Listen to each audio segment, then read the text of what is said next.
Good morning to all of you. In previous lecture, I have discussed about number system for class 9. उसमें हमने number के बारे में rational irrational number को कैसे आप नंबर लाइन पे दिखाओगे ये हमने डिस्कस किया था. आज हम लोग एक्सरसाइज 1.3 का क्वेश्चन डिस्कस करने जा रहे हैं. इसके पहले हमें ये जानना होगा कि पाई क्या है. What is pi? Pi is the ratio of circumference and diameter of the circle. Circumference क्या होता है? 2 pi r होता है. Diameter क्या होता है? 2r होता है. तो 2 pi r by 2r करेंगे तो पाई बच जाएगा. यानी कि पाई क्या है? It is the ratio of circumference and diameter of the circle. And pi is irrational number. पाई क्या है? ये irrational number है. अगर इसके वैल्यू को देखा जाए तो हम लोग देखते हैं इसका वैल्यू आता है 3.1415932653589692383278327950 ... इसमें हमने देखा कहीं रिपीटेशन नहीं है. सारे नंबर्स जो है वो रिपीटेड नहीं है और डॉटेड लाइन भी है. इसका मतलब है कि ये क्या होगा? ये इर्रेशनल नंबर होगा. अब हम लोग पाई को जान चुके हैं. अब हम लोग एक्सरसाइज 1 के क्वेश्चंस को डिस्कस करेंगे.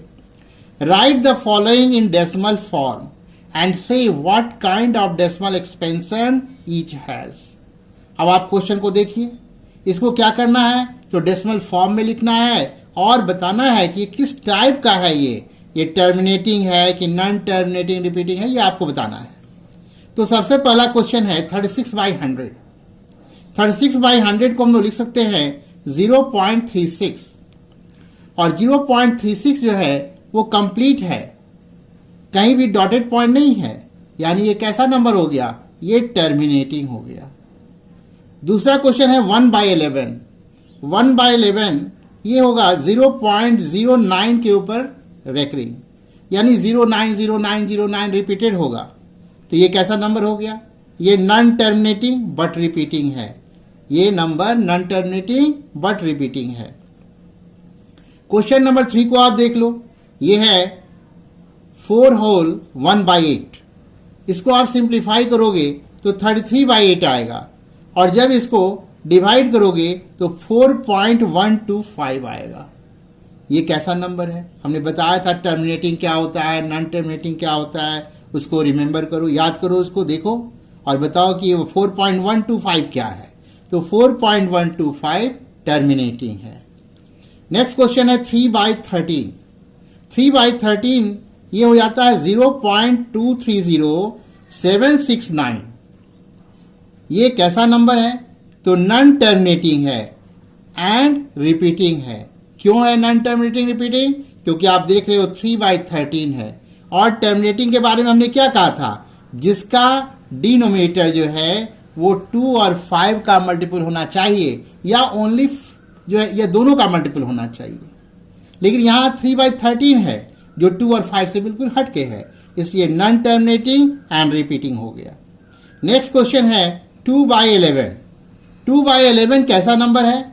ये नॉन टर्मिनेटिंग है बट रिपीटिंग है. यहां भी आप देख रहे हो कि 2/11 में डिनोमिनेटर जो है वो 11 है. 2 और 5 को छोड़ के कोई तीसरा आया है, इसलिए ऐसे नंबर्स को आप क्या कहोगे? नॉन टर्मिनेटिंग रिपीटिंग कहेंगे. नेक्स्ट क्वेश्चन है 329/400. 329/400 ये हो गया 0.8225. ये कैसा है? तो टर्मिनेटिंग है.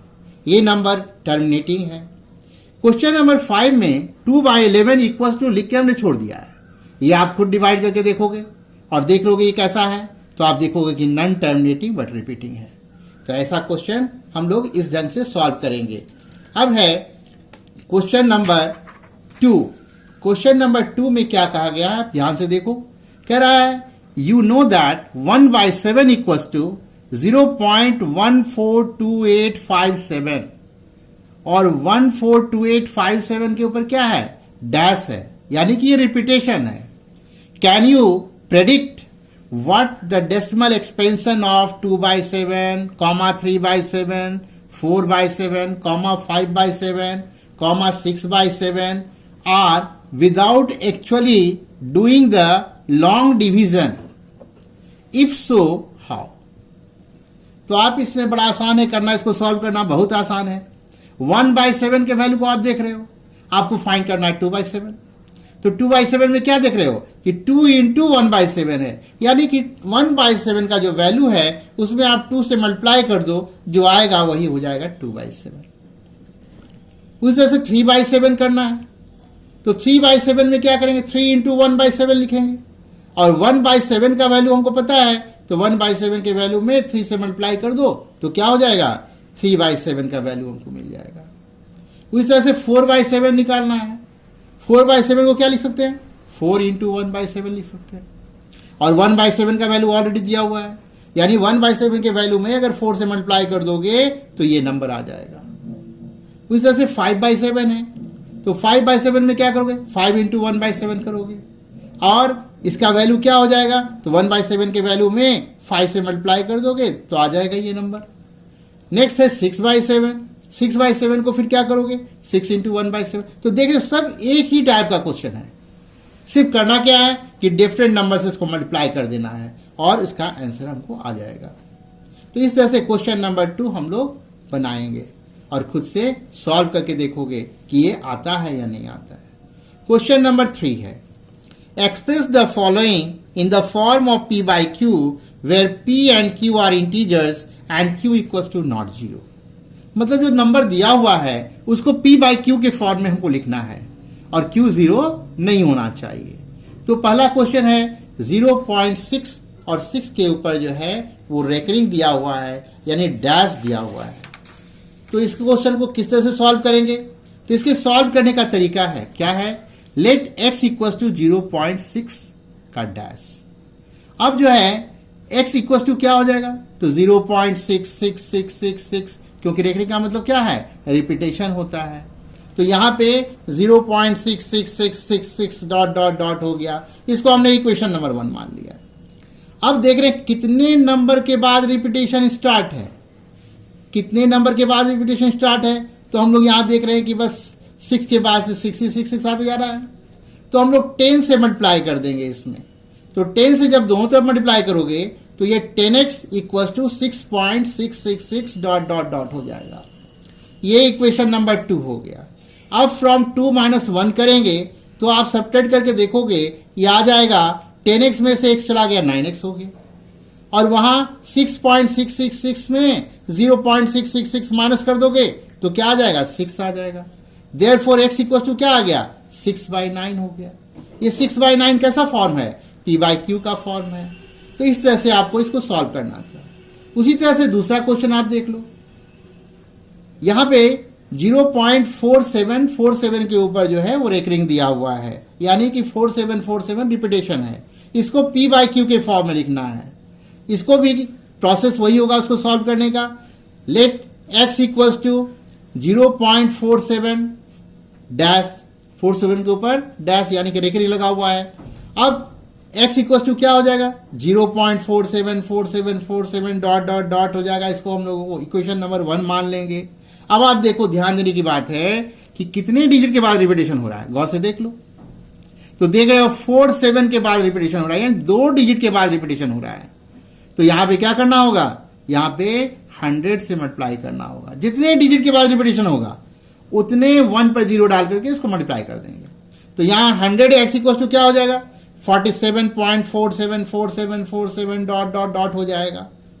अब फ्रॉम 2 - 1 करेंगे, बाद वाले को हमने इक्वेशन नंबर 2 माना है, तो 2 - 1 करेंगे तो 100x में से x चला जाएगा, क्या बचेगा, तो 99x बचेगा, और दिस इक्वल्स टू 47 हो गया। देयरफॉर x इक्वल्स टू 47/99 आ गया।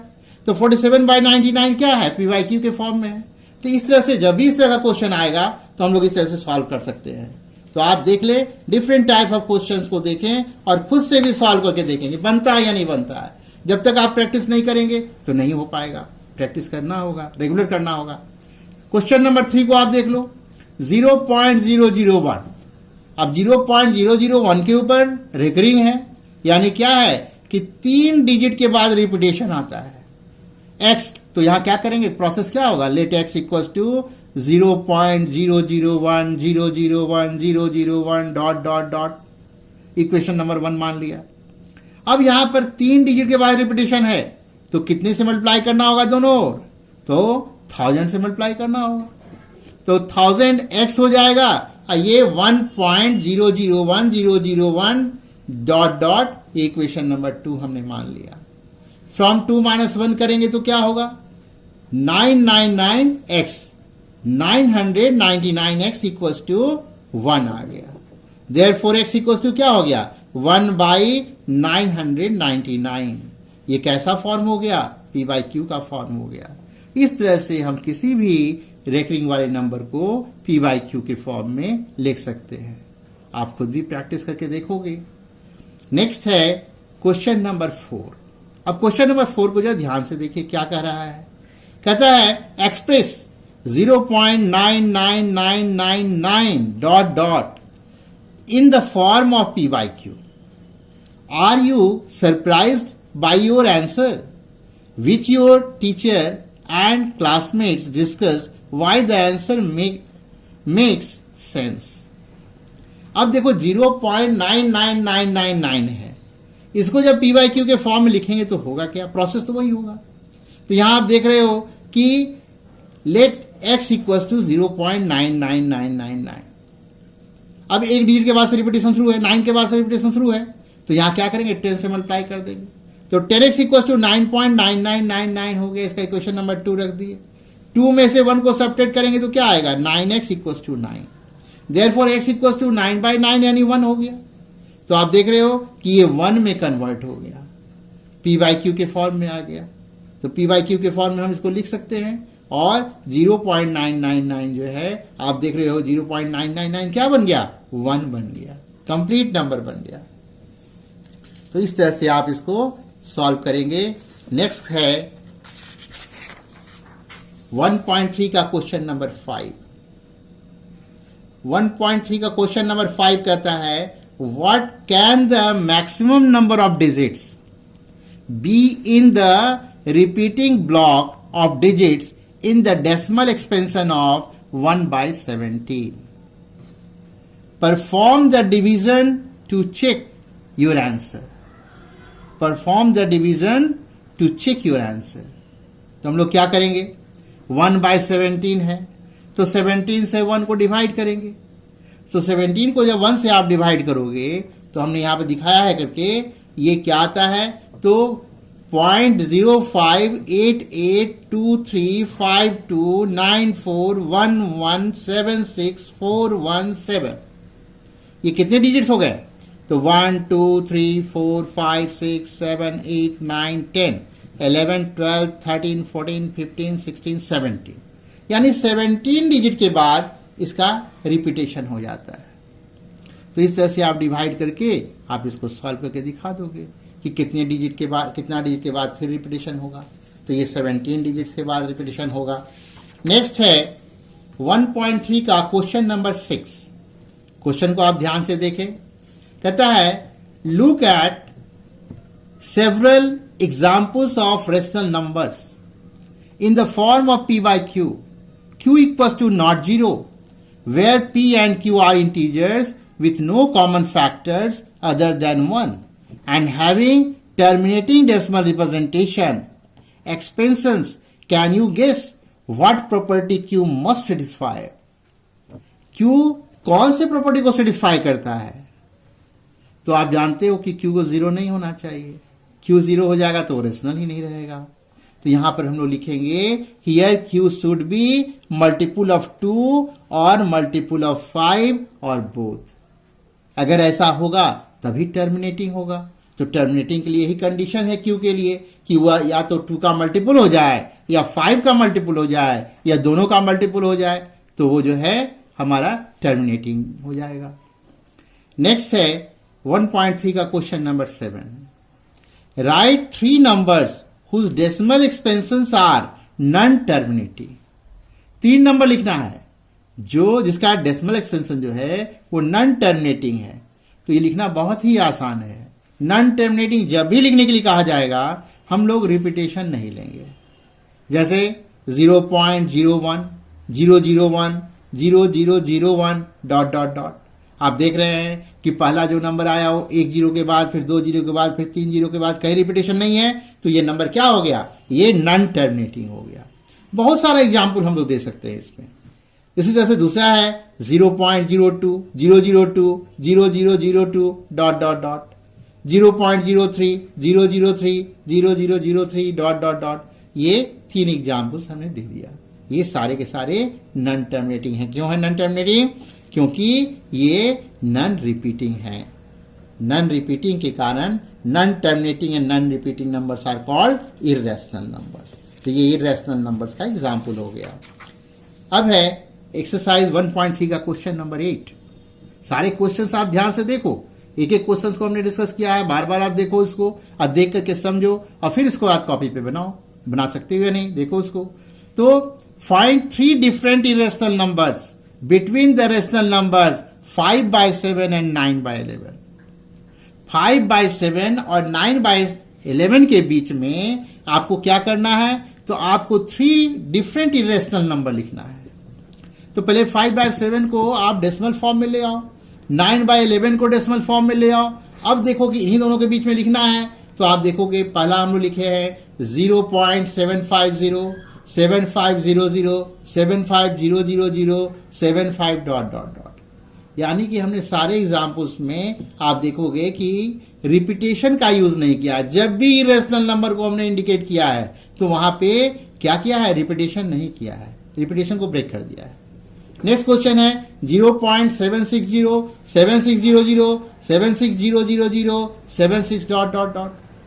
उस तरह से तीसरा हो गया 0.80, 800, 8000, 8 डॉट डॉट डॉट। तो ये 3 एग्जाम्पल्स मांगा गया था, 3 एग्जाम्पल्स हमने दे दिया। और भी कहा जाता तो हम लोग उसको दे सकते थे। आप बता सकते हो कि 2 रेशनल नंबर के बीच में कितने रेशनल नंबर लाई कर सकते हैं? तो इनफाइनाइट लाई कर सकते हैं। 2 रेशनल के बीच में कितने इरेशनल लाई कर सकते हैं? तो वो भी इनफाइनाइट लाई कर सकते हैं। तो इस तरह से हम लोग उसको सॉल्व करेंगे। क्वेश्चन नंबर 9 है classify the following numbers as rational और इरेशनल। तो बड़ा आसान है। आप रेशनल के बारे में पूरी अच्छी तरह से जान गए हो, इरेशनल को भी जान गए हो। नाउ आपको क्या, now you have to classify whether the given numbers are rational और इरेशनल। तो आप कैसे इसको करोगे? तो यहां पे हम लोग देख रहे हैं √23 है। तो √23 जो है वो परफेक्ट स्क्वायर नहीं है। आप निकाल सकते हो इसका स्क्वायर रूट? नहीं निकलेगा। तो ऐसे नंबर को हम लोग क्या कहते हैं? इर्रेशनल नंबर कहते हैं। उसी तरह से √225 है। 225 जो है वो 15 का स्क्वायर है। तो इसका स्क्वायर रूट 15 हो गया। तो ये कैसा नंबर हो गया? रेशनल नंबर हो गया। उसी तरह से है 0.3796। 0.3796 एक कंप्लीट नंबर है, कहीं डॉटेड पॉइंट नहीं है। जहां कंप्लीट नंबर हम देखते हैं उसको क्या कहेंगे? वो रेशनल नंबर है। उसमें कहीं सोचने की बात ही नहीं है, सीधे लिख देंगे रेशनल नंबर है। नेक्स्ट है 7.478478 डॉट डॉट डॉट। ये नंबर कैसा नंबर है?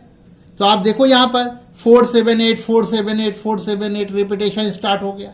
और जैसे ही रिपीटेशन आएगा तो उसको क्या कहोगे आप? वो रेशनल नंबर हो जाएगा। Non terminating but repeating are called rational numbers. तो ये रेशनल नंबर हो गया। नेक्स्ट है 1.101 001 0001 डॉट डॉट डॉट। आप देखो बताओ क्वेश्चन नंबर 5 क्या है? रेशनल की इरेशनल है। ये यहां आप रिपीटेशन देख रहे हो? नहीं है। तो non terminating non repeating numbers are called irrational number. तो ये इरेशनल नंबर हो गया। इस तरह से आप देखेंगे कि हमने एक्सरसाइज 1.3 के सारे क्वेश्चंस को डिस्कस किए और सारे क्वेश्चंस को आप समझ रहे होंगे। अगर कहीं कोई परेशानी होती है तो आप फिर से हम इसको रिवाइज करेंगे। इस चैप्टर के खत्म होने के बाद हम लोग फिर एक इम्पॉर्टेंट क्वेश्चंस का कुछ क्वेश्चन ला करके उसको डिस्कस करेंगे। अब नेक्स्ट क्लास जो आपका होगा वो होगा, आज है थर्सडे, कल फ्राइडे नहीं सैटरडे को होगा। तो सैटरडे को आप इसको फिर नोट करेंगे। Thank you.